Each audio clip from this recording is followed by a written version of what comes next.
Welcome to Tour, the podcast where the four members of criminally underrated Riff Kings Left Side Brain catch up to chat about music, film, telly, science, and politics, although mainly music. Reminisce about the LSB glory years and debate on a pre-chosen discussion subject. It's mainly a chance for us to hang out more often, perhaps. Just occasionally we'll say something interesting.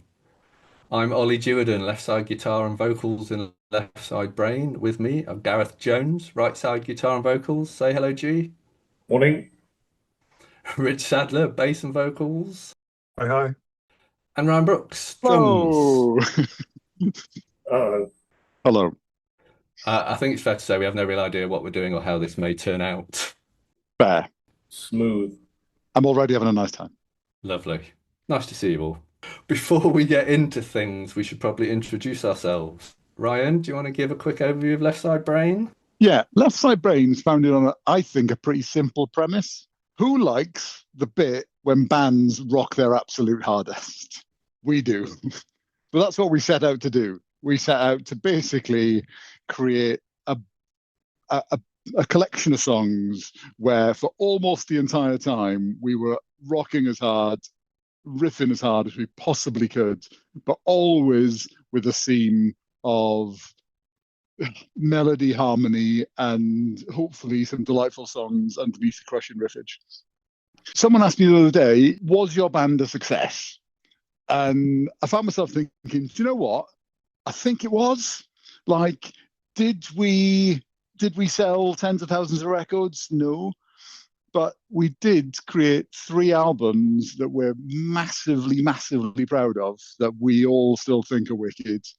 We got to play gigs from Exeter to Aberdeen, and they weren't packed out, but we always got to be welcomed by some people that were definitely there to see us. So probably the headline of it all, we stayed good friends throughout it. There were no egos. We just had a great time, and I think played some wicked music. That was Left Side Brain. Well, as to whether there were any musical differences that ended up coming out of it, we're going to find out now, I guess. That's why we're here. Richie? Yeah, I'm just thinking about that. Yeah, we had an adventure when we genuinely didn't know what was going to happen next. There was a period of all those kind of things, all those little aspirations you have starting to come true, achievements that probably if you told our 15, 16-year-old self, we'd be pretty happy we got there. So yeah, I'd agree with all of that. It's interesting that I think all the things we aimed for as like check boxes for us to achieve, we were probably slightly too late to achieve. Like, we got CDs in the shops, boys. Let's go. By which time, like, Arctic Monkeys were triumphing on MySpace. You know what I mean? Like, we were just the wrong side of the curve on things. Well, the whole thing was all at the wrong time. Oh yeah, it was. You couldn't have picked the worst time. Well, apart from maybe since, you couldn't have picked the worst time to have had a go, could we? No. I'm sure someone rang one of us while we were there who was at Wembley, who'd heard, was it Well, Well, Well or something on the PA? It was Metallica before Metallica. It was exactly that, yes. Yeah. So well, that's a funny little thing. It is. And look, you could list out a bunch of stuff that are headline achievements. Like, we've got 3 4K records. We've been played on Radio 1. We got to tour the country. We won a vote to be on Kerrang TV. And like all this stuff adds up to a bunch of things that a successful band did or has done. But there was something, there was one thing that was missing. But to wrap up, I think if you told our 18-year-old selves of all the things we were going to do in the band, we would consider that a success, wouldn't we? I think, we ticked a lot of ambition boxes. I agree. Too right. Lovely stuff. All right. So we start each episode with a section we call a Well, Well, Well. You're just too good to turn down. Well, Well, Well is where we'll usually catch up with what we've been up to recently and what's on our minds. But as this is the first one of these, we'll use it as time to talk about why we're here and what our plan is. It occurred to me a while back that when we used to hang out more often, the 4 of us in LSB used to have some pretty interesting in-depth chats about all things music. And between the four of us, we do have fairly extensive music knowledge, way beyond the boundaries of the slightly narrow furrow LSB ploughed. So, mainly in the spirit of trying to get us together more often, even if it's only by Zoom, I suggested we do a podcast. I figured at worst we get to chat regularly about stuff we find interesting. Anyway, I put this to G and Rye a year ago, and they were vaguely intrigued, but at the same time they'd had a few drinks and quickly forgot about it. I've mentioned it to all three LSBers in passing a few times since with little in way of response. So why suddenly are we doing it now? G, Rye, Rich? I can explain what the difference is between a year ago and now, if that helps. A year ago, when you initially floated the idea, it was at the end of a very long day of drinking well, gastric difficulties on my part. We were in the middle of like an hour and a half long, freezing cold walk in the middle of the night in lieu of a taxi back to an Airbnb in the middle of nowhere. And the only time I really learned about this was the following day when you said that Ryan and I had agreed to do 2 podcasts the previous night, and neither of us remembered any detail of either of them. Whereas this time, last time you mentioned it, I think it must have been at a point where we were slightly more receptive, and maybe it made more sense and we understood what you meant. Ryan, anything to add? Yeah, you caught us at a much more lucid moment, and I was caught up this time by the idea that your enthusiasm for the project, but also the idea that we'd all catch up much more than we get to regularly. Also, that we are good friends and we do try and see each other. I think there's something about being in a band with a bunch of guys. It's a purpose, right? All girls. If you have a purpose together, I think we've got much more chance of hanging out. Are you referencing the fact that we never got anything done in Left Side Brain ever unless there was a deadline? Right. There we are. There we are.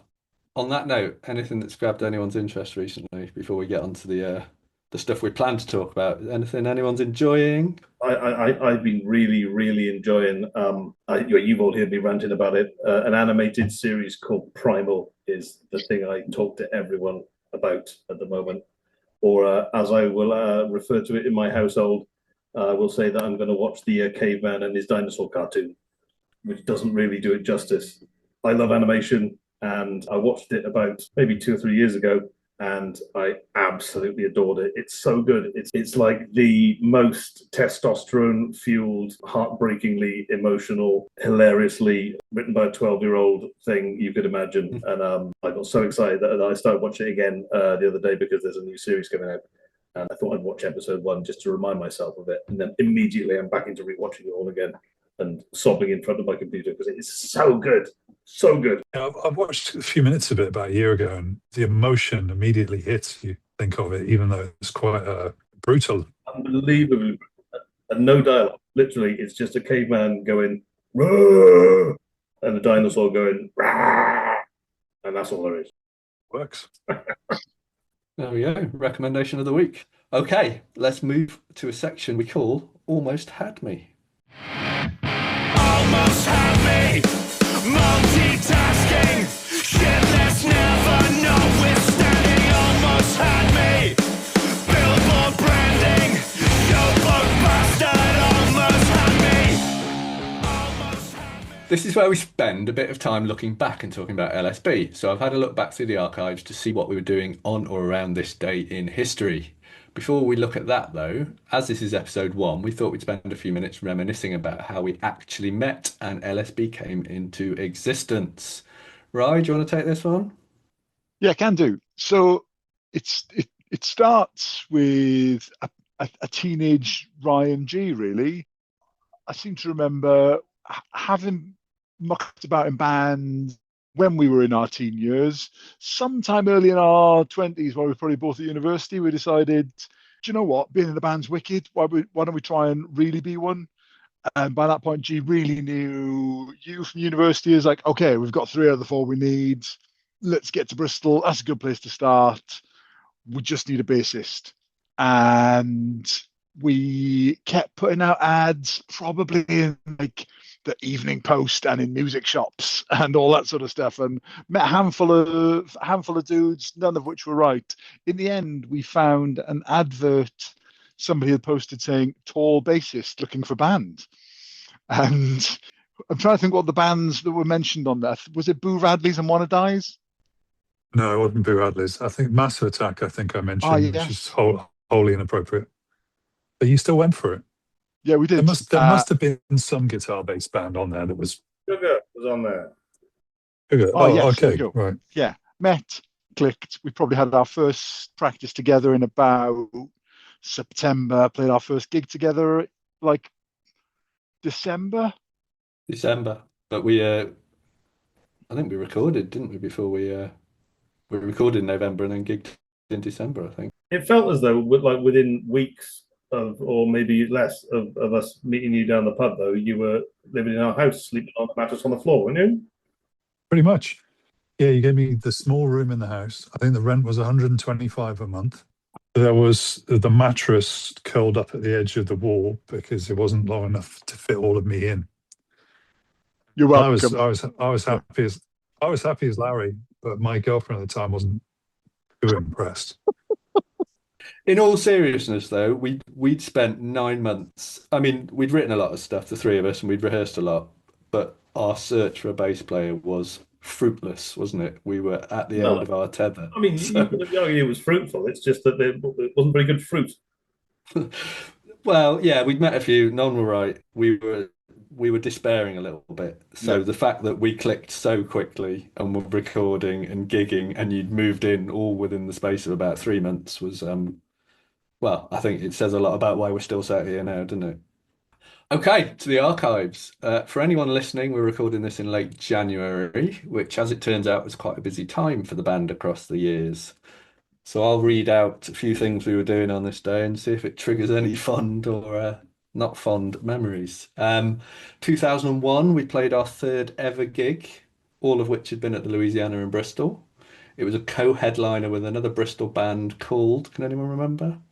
Is it the one where the drummer used 2 drum kits? There's a band called Day to Come. Yes, yeah, that's it.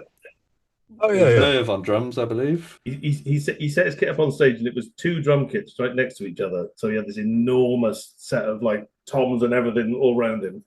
And the sound guy had to come and have a word with him, and he said something like, during the sound check, which ones of these do you actually hit in the set? And he looked down and he sort of went like, crash, snare, bass, these 2 toms, and that's it. So the sound guy made him remove like 8 drums from his kit before they could play. I have read our diary entry from that night. Do you remember anything about it, particularly Ryan? You were mentioned in the diary entry. From what I can work out from what the diary entry said, remember we always used to finish our set with pick up pieces. Yep. And in the middle it'd have a breakdown where it was just 2 clean guitars and some wailing over the top. From what my diary entry says, you necked a pint of lager in that short breakdown and then struggled to hold it together without puking on Merv's drum kit for the rest of the song. I was about to say, the necking the pint of lager bit does sound like me. That happened a lot, I think. Yeah. The nearly puking while I was playing bit doesn't sound that familiar. It doesn't. I think whether it was because it was lager or whether it's because it was our longest set to that point. So whether you'd gone at it so hard for 40 minutes that you were just, who knows. The year after that, 2002, we also played a gig at the Louisiana, and this one was memorable because it was our first gig with our pals in Reuben. I'd arranged it because I'd become friendly with Barney, their manager. An NME came down and just reviewed Reuben. I remember that much. Yeah. Wise. Yeah, they were definitely a different trajectory. I remember them all getting their sound checking, and then Jamie going off to do like a radio interview. It was like, hang on. Yeah. Wait, I thought we were on the same kind of thing. We don't do that. But yeah, they were and are exceptional. And they stayed over a couple of nights. We had a lot of fun back at home after the gig. Yes, yeah, a lot of vodka that night, if I remember right. A lot of vodka. Do you remember that? Early February 2004, we filmed the Fallout video. On the fields. Want to buy a laptop? You got offered a laptop by a strange man in a car. Yeah, I was underneath the viaduct arch singing soulfully into the camera. Emo styly, and a guy drove past one down the window and said, "Here, buy the laptop." Oh, isn't that also the video that someone in a major magazine said something about how it was all right despite how bad my shirt was? Indeed, yeah. May have been the Rock Sound review of our debut album a few months later, I think. Late Feb, early March. I'm only bringing this one up in case we never do an episode 2. We filmed the Exit Route video, which obviously was mainly memorable for Rich puncturing his lung at some point during the day. Yeah, that was tricky. That was a great day. That was a really great day. That was a proper trajectory upwards Yeah. day, wasn't it? It was. It's. I forget sometimes, but if I'm telling someone that, oh yeah, we filmed, we had a TV studio rented out for the day and stuff. Yeah. You think, oh, hang on, that was all right, wasn't it? It was meant to be an air hostess in that video, but it was cut. Another interesting thing, perhaps, I don't know if you remember, but the Collar Blast video, we did the first half of the filming in front of a green screen, Yeah. none of which was ever used. I think, well, So there's hours of footage of us all playing in front of a green screen. yeah, Never came that to could have anything. been hilarious. Yeah. There's a Collar Blast video. Yeah. Yeah, one's so it's that? us playing in a circle. Yeah, it's quite hi-fi looking. So that's what we're up to on or around this day at various points in the distant past. Lovely stuff. Okay, now it's time for our big discussion in the part we've decided to call Firing Line. One more time in the firing line. It's hard time, we always right. One more time in the firing line. It's hard time, we always right. You always right. This week we are ranking the greatest opening tracks from debut albums. The four of us have all prepared our top 5, along with any other honourable mentions. We'll talk through what we've chosen and why, give the songs a score, so 1 point for each honourable mention, 2 for each 5th place, 3 for each 4th, and so on, and see if we can come up with a definitive top 5. Rules are pretty simple. Song must be track 1 on an artist's first album. As an example, Keep the Sabbath Dream Alive by the Workhorse Movement might have been a contender. The first song on their debut album, but they stuck a short track on the album ahead of it, making it track 2 and thereby disqualifying it from this prestigious debate. Other rules: the album can't be the first solo album after a career in a band. It must be the artist's first album overall. The artist can have released singles and EPs previously, but this must be their first full-length release. Beyond that, based on the chats we've had over the last few days, I suspect the way we've approached defining greatest has differed quite a lot. But let's see what happens. Okay, we'll start with honourable mentions, and at the same time, it might be a good idea to briefly explain how we've each approached this. So I should probably go first, as this was my idea. So I came up with this idea. It might not be quite the same now, but back in the day, certainly the first track on the first album might be the majority of listeners' introduction to a band. So they might read a review or saw a gig and then buy the album, and this is what they hear first. So my approach was to look at which opening tracks on debut albums introduced the band the best. A proper statement of intent. Made the listener in no doubt that they should keep listening. And for me, it also needs to feel like an album opener rather than just sticking the big lead single at the start. It's quite difficult to explain what that means, but actually, once we get into my top 5, I think most of them have sort of quite a long intro before the main riff or the main part of the song kicks in. It builds up, it's quite theatrical, I suppose, but I like that in an album opener. And actually, our 3 album openers in Left Side Brain followed a similar pattern with an intro before the riff kicked in, and then statement of intent. So that's kind of my thinking. I actually got all sort of songs into the mix. I think I've got a list here of getting on for 20 probably that I considered. So the honourable mentions that didn't quite make my top 5, although could have done on a different given day: Good Times, Bad Times, Led Zeppelin. Black Shuck, The Darkness. Oof. Sweet Pea, System of a Down. Yeah. Rock and Roll Star by Oasis, I think deserves a mention. I wouldn't go on my list personally, but as a statement of intent from such an important album for that band, can't argue with it. Every criteria. You can't argue. Can't argue with it at all. Another one that, based on my criteria, should really be on my top 5 is Blind by Korn. But I've never seen Korn live. I've never listened to a whole one of their albums, I don't think. So probably for biased reasons, it didn't make my top five, but it absolutely ticks all those boxes. What an opener. Ryan and I saw Corn live once in Manchester when they were probably touring their second album. Do you think, Ryan? Fingers first. First album, but when they'd hit, they were big and famous by that point. Yeah. And the consensus of everyone who saw them afterwards was that pretty sure Jonathan Davis had mimed his vocals for the entire show. Wow. Or he was absolutely perfect. And didn't say anything to anyone. Yes. I've got two more on my survived on my honorable mentions list. There's more that have dropped off the bottom. I've got Once by Pearl Jam. You guys know Pearl Jam are one of, if not my favorite band. Great, strong song on what is a great debut album. And also States of Mind by Censor. Stacked Up is one of the great debut albums. Well, they never came close to following it up.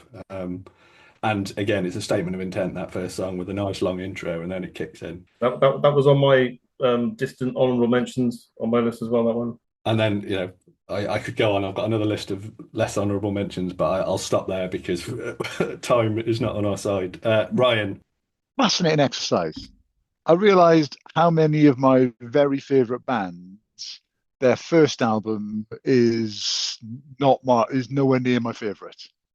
And so I struggled, and I found some surprising choices, like when we were initially talking about objectively greatest. I thought, well, let me see, what did the Beatles start with? It's like, I Saw You Standing There was the first track on the first Beatles record. It's like, what? But I decided it has to be like the ones that like mean most to me now in my life, not kind of what's objectively the greatest one. So I've got some honorable mentions here, and as I've tried working through my top five, most of these have vied for a spot in there. So Wild Arts, Greens from Shitsville, what a way to introduce. Absolute banger, but was nowhere near my favorite Wild Arts song. Wouldn't scrape the top 10, so didn't make my top five. Killers, Jenny Was a Friend of Mine, probably my favorite Killers song. Handsome, Needles, what a way to introduce themselves. The only album they did, but absolute gold. Orange 9mm, Glistening, again, amazing. 100 Reasons, I'll Find You. Billy Talent, This Is How It Goes. Deftones, Bored. I mean, like, it's by no means like their definitive statement, but like, what a way to introduce themselves. It's got so much of what they've done throughout. When back then, when that was the only album of theirs that was out, and we were getting into the Deftones, that song was incredible, right? Yeah. Arctic Monkeys, View from the Afternoon. The whole Arctic Monkeys canon is brilliant, and it's a really big deal in my house with my middle son at the moment. And that gold start to finish. And then finally, this has been in that of my top five all week, but it's Coal Chamber and Loco. Oh mate, come on! I mean, it's what a way to introduce yourself, gargantuan. But it's not on my top five. I listened to that album recently. I enjoyed every minute of it, and would recommend it to almost no one. Rich, do you want to go? Yeah, I took a similar approach to Rye, really, and there's all these kind of objective classic rock bands typically that fall at the top of these lists, but it had to mean something to me and was kind of transformative, I think, for me. The ones I really landed on. But it's interesting, similar to what Rye said, is that of my favourite bands, very few actually produced the goods on their first album, let alone the first track. No Radiohead, no Talk, no Deftones for me, although I appreciate Bored, Phoenix, PJ Harvey. Nobody really made it. And then there's all these great debut albums where I can't really argue that this classic album, the first track just doesn't quite do it for me. So like first track on the first Pearl Jam album, but also like American Football Never Meant. That's an amazing song, but not quite getting into the top for me. Queens of the Stone Age, amazing band, but didn't quite crack into the top. And I guess also, you've got things like DJ Shadow. And then similar to Oasis, I think one that's got to be in there that you guys might not appreciate is I Want to Be Adored by the Stone Roses. Pretty big statement of intent for a huge British album. Again, it's not something I would re-listen to. The Concept by Teenage Fan Club, amazing British album. None of these things cracked into my top five, which had to be things that hit me and transformed me in a way, I think. All right, Jake, your honourable mentions and your approach. Right. Well, so my thinking was probably very me focused. If I'm talking about something being the greatest, then if it's a band that I'm not into or an album that I'm not into, then I couldn't really bring myself to, stick it on my list. So it's stuff that I get very excited about. And stuff that when I hear that or think about that as an opening of the first album, I just think that is how you do it, regardless of how successful it may or may not be, I would say. So honorable mentions, first track off of the first Taint album, Sound Out Competition, is pretty good. Hear that? That's I great. put it on the other day. It's so brawny. It's amazing. Stuff that I wasn't going to put in because it's just too obvious in terms of the context of my list. Cochise Audio Slave. I know how good that is, but I couldn't get that in the top 5. Reverend Black Grape. That's a great way to introduce yourself to the world. On Top of the Pops, singing, "Oh Pope, he got the Nazis to clean up their messes. In exchange for golden paintings, he gave them new addresses." They got banned from Top of the Pops after that. And I love that album. So obviously you've probably also all been thinking about Shake My Tree by Coverdale Page. Fantastic intro. Lovely Skin by Group Dog Drill. Jackson Cannery by Ben Folds 5. That was almost in the top 5. I've got The First Wave, Birth of Venus by Suzanne Ciani, which is a record that I've only really got into in recent years and is all time in my top something list of records now. It's a one of the first proper programmed synth records that was made in 81 or something. And it is just the most calm and beautiful and serene and musical and amazing sounding piece of music. Love it. I've also got Needles by Handsome on here because it's just so close to my heart in terms of what I love. Bands that come really near to what we ended up doing probably. Riff perfection, right? I've got Repetition by Helmet, the first track off of Strap It On. I went back just to see, how did Strap It On start? And it's an absolute ripper of a track to start with. And then my last honorable mention is Brain by Novocaine, which is the first one off of their first album. And what's his name? Is it Steve Jones from Novocaine, right? Yeah, Steve Jones, who is one of the 2 voices that I wish I could have to sing in the world. I just think he's amazing. And this song, as it turns out, is an incredible showcase of him. He just the song itself is pretty good, but he just absolutely destroys it. He's so good. The only reason it didn't get into my top 5 is when I was listening to it today, I noticed that it's actually got a pretty crap riff in the middle 8, which I couldn't really stand behind that. So it's gone at number 6. That is my honourable mentions. Lovely stuff. Nice. While you were talking, though, I don't know. You don't have to comment whether it's in your list, but another one popped into my mind, which is "God Show Me Magic" by the Super Furry Animals. Oh, nice! That's a great one. Right, my number 5 then. I have gone for "Hit the Lights" by Metallica. Metallica were a big band for me in my teens, but I think actually, if you are a fan of metal or a fan of opening tracks on albums that fit the formula that I talked about earlier, then this ticks all the boxes, really. It's got the ridiculous kind of... we opened a few gigs like that with the big ringing notes and the drums, and they're moving up to the next note in the scale and ring that. But then the riff kicks in, and I've always loved that riff and Hit the Lights. It is a great riff. It's one I don't think they've played as much as some of the others over the years, actually. But I think it's a great song. I think it does a weird timing thing as well. Is it got does it skip a beat or something? It's a really cheeky riff. That song it goes da da da da da da da, hit the lights da da da da. So it's just early beats that are wicked. Yeah, it's a great song. You can't argue with it. It ticks all the boxes for my criteria, and it's a song I'm fond of as well. So yeah. There you go. That's my number 5. No arguments here. Rye, you want to go? My number 5 didn't just start an album. I think it started a genre. I've chosen "Blind" by Korn. Hey! Hard. Yeah, I was thinking, thinking about the top 5. Are they all bands I fully stand behind and are my favorite bands today? No, not necessarily. But it's hard to overstate what Korn meant to me when this came out, and it's absolutely giant. I think the build-up, the way the riff crunches in with just undeniably iconic "Are You Ready?" Unbeatable. I remember the first time I heard this was back when we were in our first band, Child B, and we played one day in Coach House. It was some sort of charity show. Do you remember that? The one upstairs?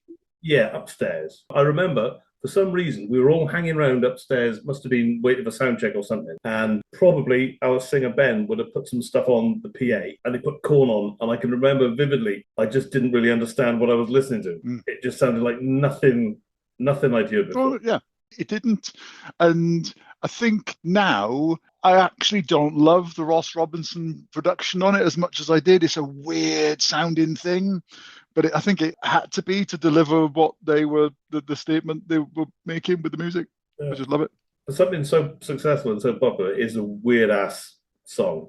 Well, it is. It's a really weird song with just every instrument in it. Just sounds really weird, but it's brilliant. Put together, it's great.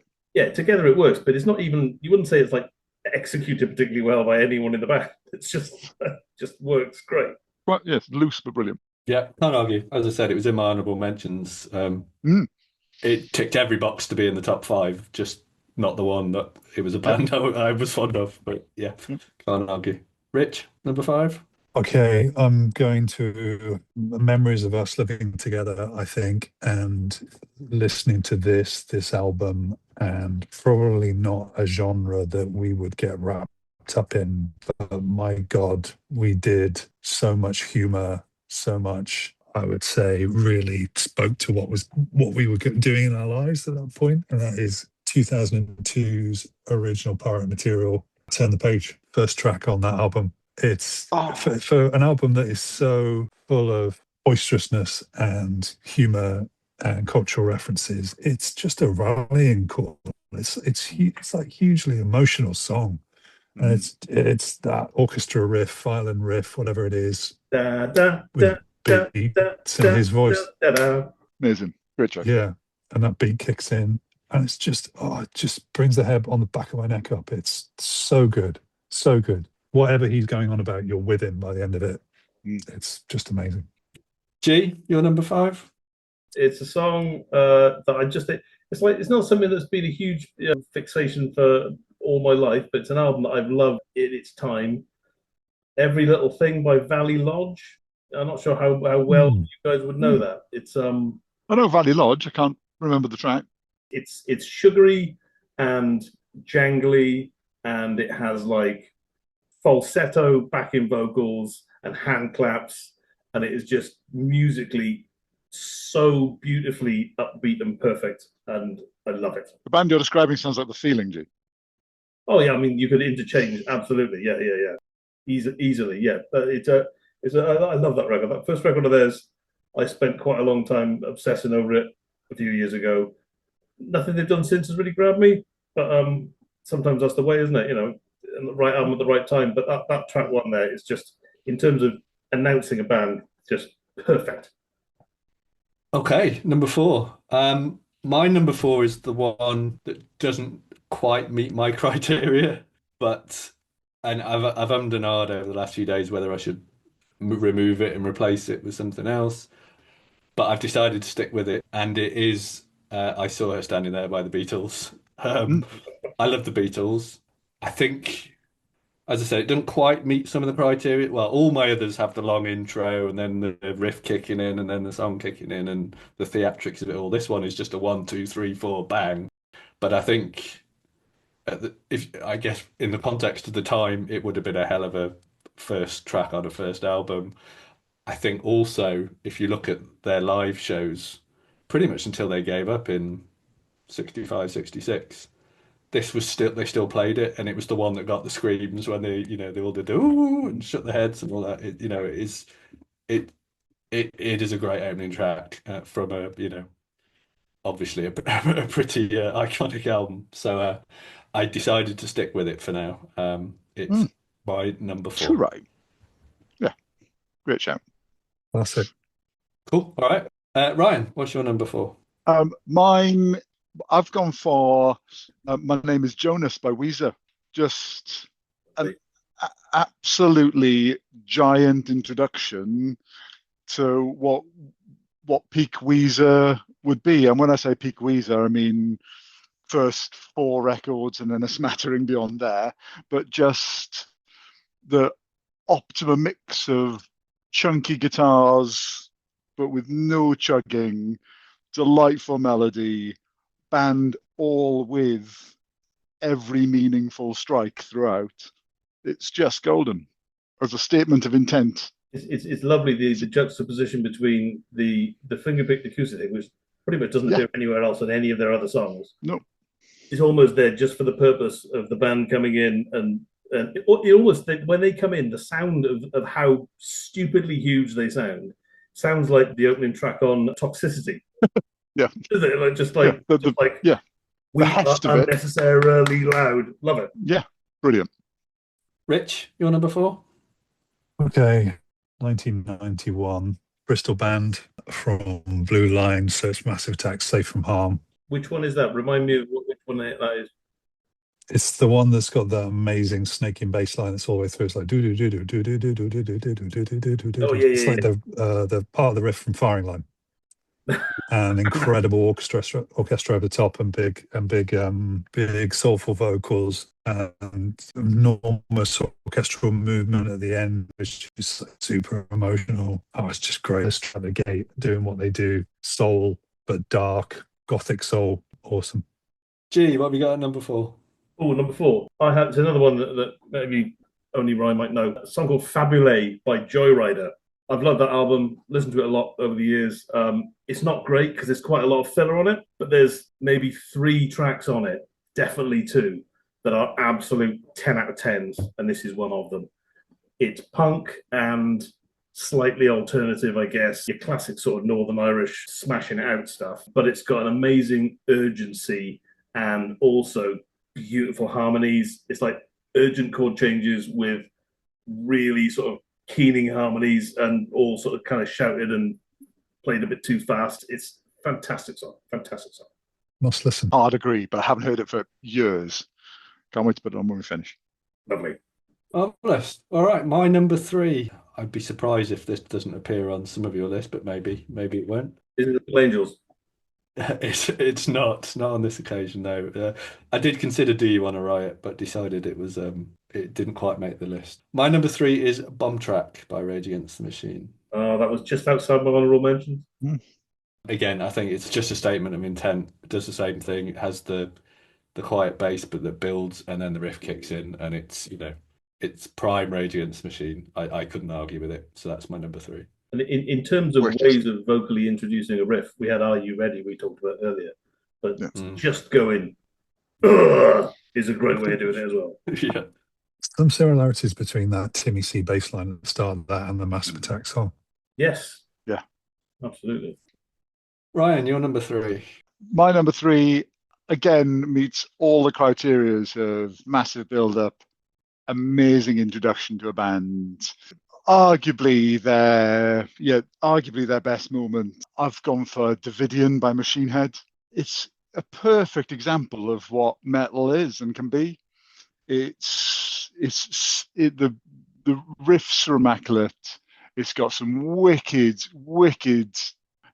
catchy but shouty, angry vocals delivered with like heart, and you think you're having a good time, and then the play out, it just slams down into this like super halftime wicked play out groove, which is just a template for so much we tried to do with with lots and lots of Left Side Brain tracks. I think it's like, oh, why don't we have a play out with a riff that shifts its tempo and beat here and there.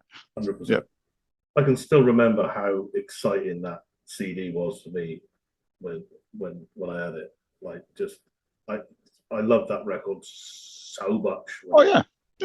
I think I can remember the first time I heard the song, having stayed up to watch like Noisy Mothers. Nice. And just transfixed. I think that's one of the small number of albums over the years that I bought the CD of sight unseen, just based on a 5K review.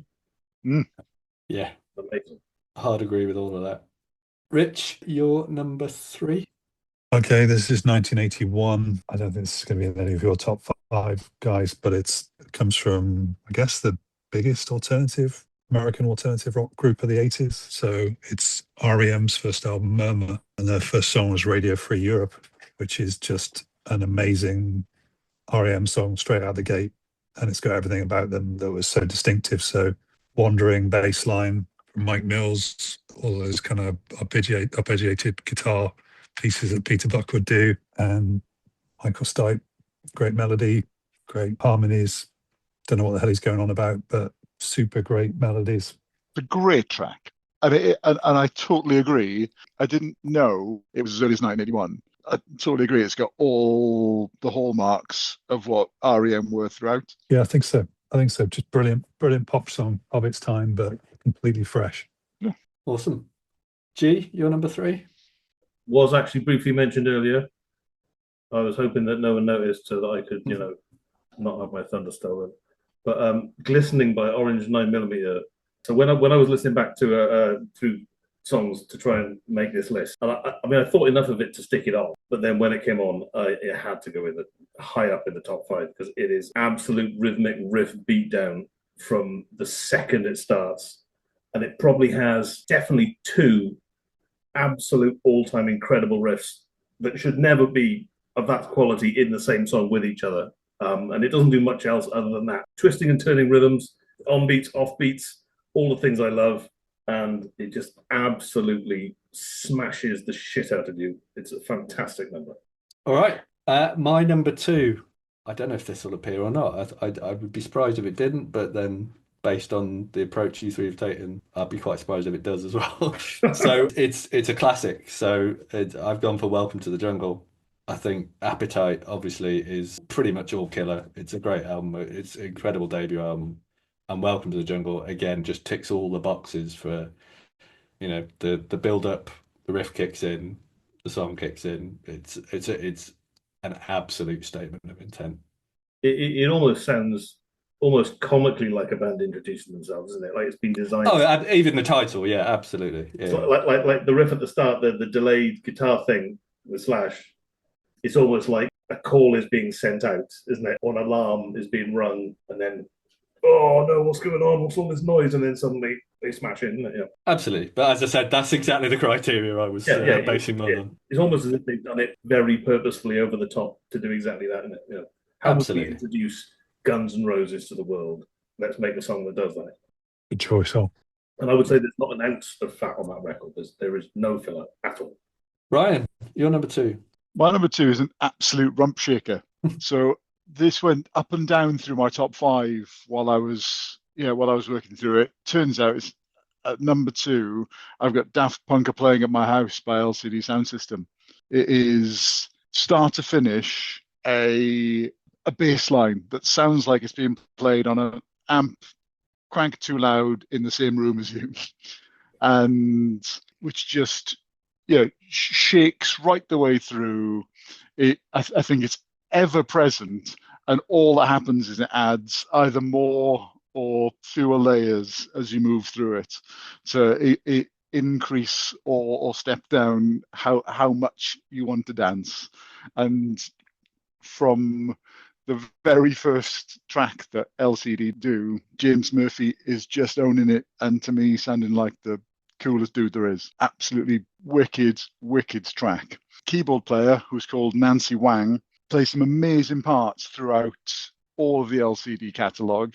In this, all she does is, when she comes in, it seems, is just add an extra layer to that wicked bass line, playing exactly the same thing, but just adding some extra texture to make you want to dance a bit more. Just cracking track. Great introduction. I nearly put that in there as well. And do you know the song, the bad lip reading song with Yoda from Star Wars called Seagulls? Yes. Stop it now. Yep. Poke him in the coconut. Try listening to that next to LCD sound system. I found that very amusing. Actually, James Murphy is a bit like Yoda in the Seagulls. Yeah. Stop it now. But it's a hell of a track. Brilliant. So, yeah, Rich. Okay. Welcome to the Jungle. Oh, wow. Appetite. I did not see that coming from you. I didn't. I've always liked it, but I guess my criteria was listen to it a lot. And Ollie and I went to see them. Yeah, great song. I still listen to it loads. Cool.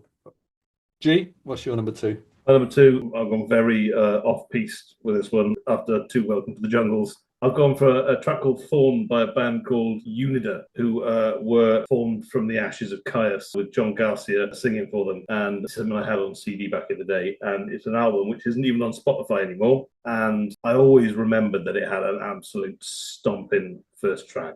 And I went back to check it out, and it does. And I went and listened to the rest of the album. And I got so excited. Right, do you remember I spoke to you the other day and I said I was really excited about a record, but I couldn't tell you about it? Yeah. I'd been listening to Coping with the Urban Coyote by Unida, and I think is it maybe only like a 9-track record, maybe, and there is not, and it is as consistent as Appetite for Destruction. Every single song is absolutely, again, you said rump shaking. This is an absolute rump shaking record, and it's been the production on it it's absolutely perfect because it sounds like a band who are just a little bit too loud for the equipment that is trying to record them. And you can hear that they're just in a room and just blasting 110% volume. Yeah, an incredible, shockingly good and consistent record. But opening track, amazing. Love it. Yeah, how many years ago I remember it sounding like it just busting at the seams. Yeah, exactly. Well, yeah. And it finishes on this epic, like, 10-minute track. Oh, the last track's nothing like the rest of it. Yeah. Oh, what a record. Blast, and then just does this super slow, epic, slow burning track at the end, which again sounds like it's far too loud and the earth is exploding for most of it. Brilliant. Great record. But that first track, Thorn, is fantastic. Amazing. Awesome. All right, number ones. My number one has already been mentioned recently, and it's the song that triggered this whole conversation with me. I think me and you, Rye, had this conversation several years ago, actually, over a few beers. And it was this song that triggered it for me. And I'm going through them all again over the last week or so. I had to stick this at number one because the whole reason for it triggering this conversation was, has any opening track on a debut album ever hit as hard as this one? And I've gone for Davidian by Machine Head. Of course. I just can't see past it as a statement of intent. They did some good stuff afterwards, but it was absolutely their crowning glory. It was the first introduction. As you said, G, it got a 5K review, and I think a lot of people bought it on the strength of that review. And this is the first thing they heard, and absolutely beat this kind of thing. So yeah, that's my number one. Rye, your number one. I surprised myself. I'm happy to have this conversation here or somewhere else, or I'll fight you in the car park. But this is off one of the finest debut records there will ever be. Concept records. It's people that are familiar to the world already. It's the Mars Volta. And if you put this record on CD or on streaming, the tracks, Sonnet Lumiere and Initiatic ESP, will look like they are two tracks, right? But they are a single piece. And by any measure, they are a single track. And they just, even now talking about it, get me excited. They are like a firework display that make me want to smash up my room and make me wish I'd studied harder in music. There is so much going on. There's theatrics. It's an introduction to this crazy, barely understandable story throughout the record. It's got probably my favorite drummer of all time. Mars Volta only have had amazing drummers, but John Theodore is just as good as there is. I just think this is the most exciting possible introduction to a band. I love them and this. That whole piece of music, isn't that like 18 minutes worth or something? No, you're thinking of Francis the Mute, I think. All right. This piece is probably only 6-7 minutes. Is this the one that goes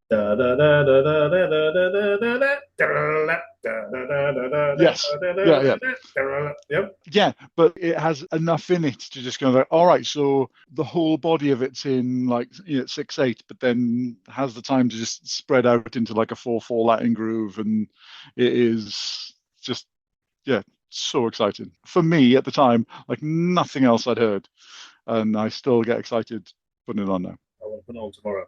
Great choice. That is exciting. Didn't we see them in an overly packed tent in Reading one year, maybe? Yeah. And I think they played for about 45, 50 minutes and did 2 tracks. Yeah. Amazing. And Flea plays bass on that first record, doesn't he? He does. He plays on the first 2 records, I think. Yeah. Didn't know that. Yeah, and then the drummer John Theodore, who's amazing, is now Queens of Stone Age drummer. Has been since about 2010, I think. Rich, number one. Mine's predictable. It's from Sugar's Copper Blue, the Act We Act.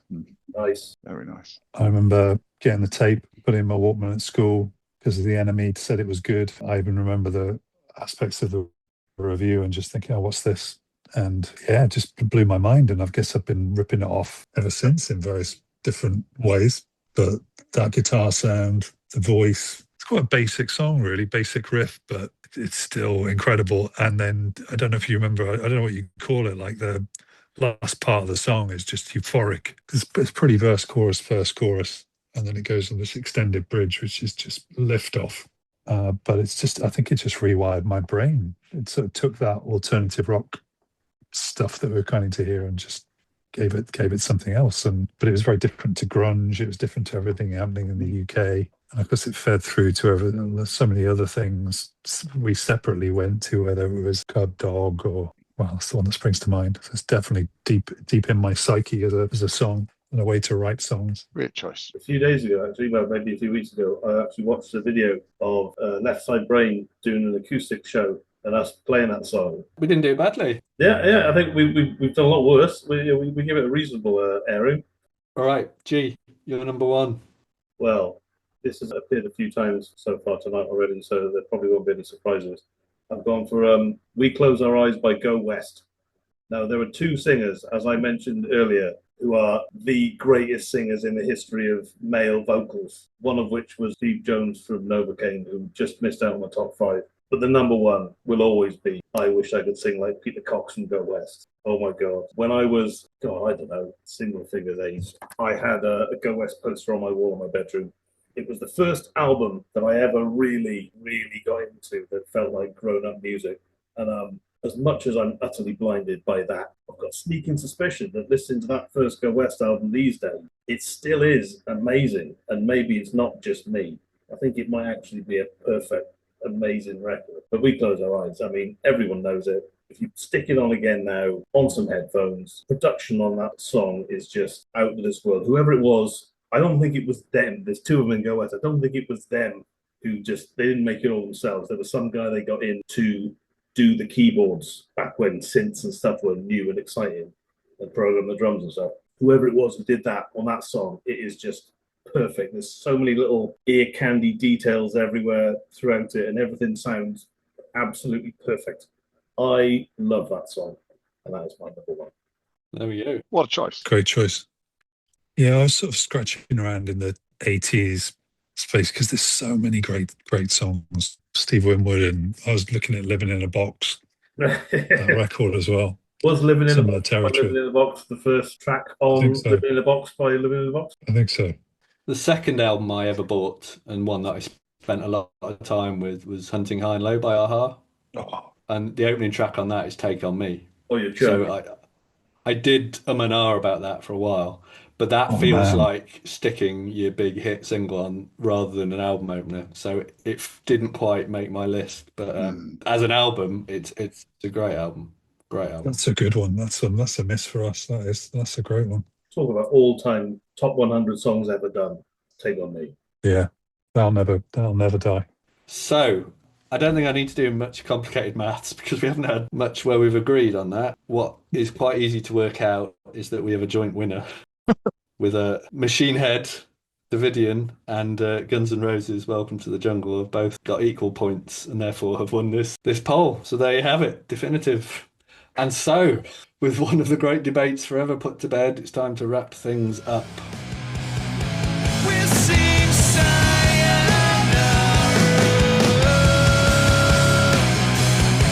We'll sing sayonara.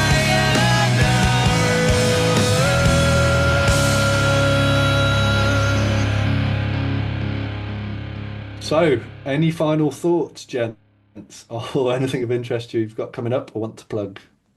How's it gone? Epic. We enjoyed it? If we can do it again? Very good. Yeah, I really enjoyed the process of it. It's just a lovely thing to fixate on throughout your week of just like, trying to make some sense out of something that is of no importance whatsoever. It's a great way to spend your time. I've had a similar experience. Heartily enjoyed. Anything coming up? Next 10 Friends gig is tomorrow night, so I'll be able to report on that if we have another episode. This is the band that you are in now. Yes, my current band, very different to Left Side Brain. I play a much slimmed down kit. I play with brushes, and we've got a fiddle player, upright bassist, piano player, and we play foot stomping, good time music. Awesome. And it is good time music. I think we've all had a good time watching. Anyone else, G, what are you up to at the moment? Well, musically, at the moment, I am deep in rehearsals with an unnamed band that I've joined as the bass player, all very top secret. But I'm learning to be a bass player, which has been 15 times more rewarding than I thought it would be. And I thought it would be quite rewarding. Turns out it's great fun. And kudos to you, Richie. All these years later, I take back everything I said. It is more difficult than I thought. Good to finally get some recognition. Thanks, Gareth. Rich, what are you up to? Musically, projects I've been involved in quite a few years. Blue Neck, new album is coming out. Not sure. First half of this year. Just looking at how we're going to release it, shopping it around a little bit. So kind of absorbed with that. And hilarious find today. You know those videos that are like a composer reacts to Yeah. some prog song or something. There's one of those that's appeared today for Blue Neck, which is hilarious. So you've got the guy there with the cans on going. It's hilarious. Awesome. Brilliant. What about you all? Yeah, I've got a new single coming out on the 13th of February, so I don't know when this will emerge, this chat. But yes, new song by me coming out on all the usual streaming places. And it's an epic treat. It's your best yet, all. It is. It's a storming song. It's a great song. Thank you. You're very kind. Right, so we'll wrap it up. Our plan is to always finish with a song picked by one of the four of us. Although until we get to grips with the legalities of playing non-LSB music, we'll stick with our own stuff. For this first week, though, we should probably go with the song that gave the podcast its name, Chewer. We hope you've enjoyed listening to this random experiment, and if we ever do an episode 2, we hope you'll join us again. Goodbye. Bye. Yeah. Bye.